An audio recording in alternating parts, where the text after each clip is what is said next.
Yes, it's true. A true African man loves his food. And he will never allow anything to come in between him and his food. Perhaps that's why we prefer using our fingers instead of the forks. You know, a fork can get in between you and your food.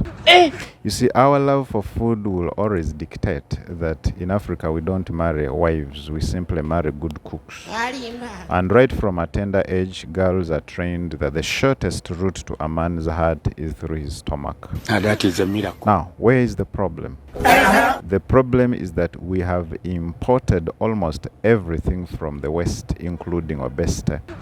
You know, obesity used not to be our thing here in Africa. You see, we used to eat healthy and we even exercised unknowingly through our daily activities. Now we confuse eating well with eating healthy. We have even dragged our innocent children into obesity under the pretext of showing them love. During the World Obesity Day on 4th March this year, it was reported that nearly 1 in every 3 world's overweight children is found in Africa. See, in addition to eating unhealthy, we also don't want to exercise. People will always come up with all forms of excuses for not doing exercise. A CEO friend of mine recently told me that he prefers his fat body and is not going to exercise to reduce it because his big personality cannot fit in a small body. The only viable warning men will listen to when you tell them to exercise is when you tell them that obesity will weaken their sexual prowess. In this case, the message will have been perfectly drummed home.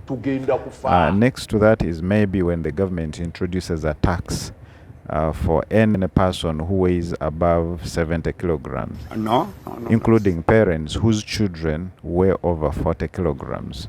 Now listen to this. God have mercy upon us. It is very sarcastic to say that exercising regularly will help you die healthy. Really? Is the motive to die healthy? By the way, did this guy listen to what he was going to say before he said it? No. And is there any award for dying healthy? No. I think the main reason for doing exercise is this. We need to exercise every day. That's very important. I have outlived my 2 brothers, 13, 14 years, 17 years. They're already passed away. And every year that's going to increase another year. And I'm not going to die next year. So it's going to keep going up. I had a lady who helped me with the PowerPoint lectures. She was a graphic artist. She did it for a living, for advertising purposes. She did a lot of work for me. But she was kind of big. I mean, big. I said to her one day, you know, I've got to talk to you about your weight. I'm a preventive medicine doctor. I must talk to you. Her face fell. I said, do you want the bad news first or the good news first? She says, tell me the bad news first. You should understand that overweight increases the risk of dying from almost every disease we know. But now let me give you the good news. Even though you are obese, if you exercise every day, you will live longer than the woman who's normal weight who doesn't exercise. A man who smokes, has hypertension, has high blood cholesterol, but if he exercises every day, he will outlive the man who doesn't have any of those problems, who doesn't exercise.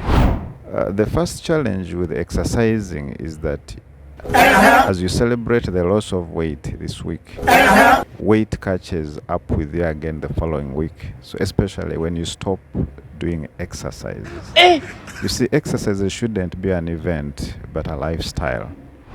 You can even pray that God helps you to lose some weight, and the following day your boss fires you. You see, God answers our prayers in mysterious ways. But for some consistency and